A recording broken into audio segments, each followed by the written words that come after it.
चलिए अब हम अपने चैप्टर सॉलिड स्टेट का पहला topic solid state and it's classification start करते हैं।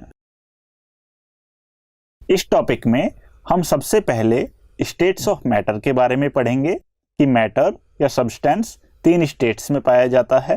फिर हम पढ़ेंगे इनमें से एक स्टेट सॉलिड स्टेट की कुछ जनरल कैरेक्टरिस्टिक्स के बारे में।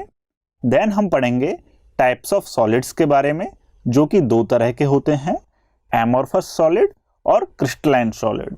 फिर हम इनमें से एक टाइप क्रिस्टलाइन सॉलिड्स का क्लासिफिकेशन और उनके टाइप्स को डिटेल में पढ़ेंगे। अब सबसे पहले देखते हैं स्टेट्स ऑफ मैटर। जैसा कि हम जानते हैं कि मैटर जनरली 3 स्टेट्स में पाया जाता है, solid state, liquid state and gaseous state.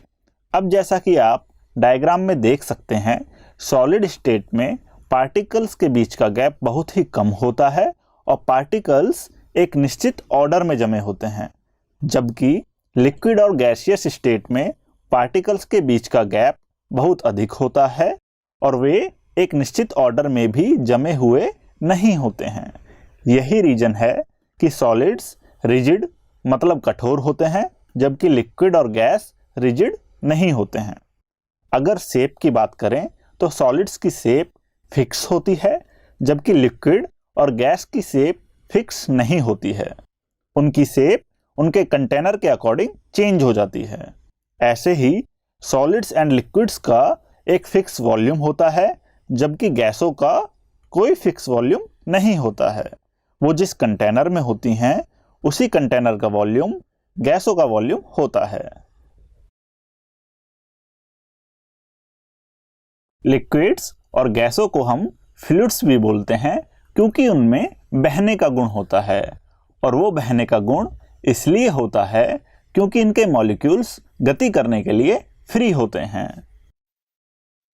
जबकि ठोसों को हम रिजिड बोलते हैं क्योंकि उनके कणों की एक निश्चित फिक्स पोजीशन होती है और ये कण उस फिक्स पोजीशन के आसपास केवल वाइब्रेट कर सकते हैं, गति नहीं कर सकते। अब यदि हम किसी दिए गए टेम्परेचर और प्रेशर पर किसी सब्सटेंस की मोस्ट स्टेबल स्टेट का पता लगाएं तो वो 2 अपोजिंग फैक्टर्स पर डिपेंड करती है। पहला फैक्टर है इंटरमॉलिक्यूलर फोर्स और दूसरा फैक्टर है thermal energy. Intermolecular force molecules को, एटम्स को या आयंस को पास पास रखने की कोशिश करता है, जबकि थर्मल एनर्जी इनको दूर दूर करने की कोशिश करती है। और अब अगर हम टेम्परेचर की बात करें तो थर्मल एनर्जी लो टेम्परेचर पर लो होती है और दूसरी ओर इंटरमॉलिक्यूलर फोर्सेस कणों को पास पास लाते हैं, और इसीलिए as a result low temperature पर हमारा सब्सटेंस सॉलिड स्टेट में एग्जिस्ट करता है।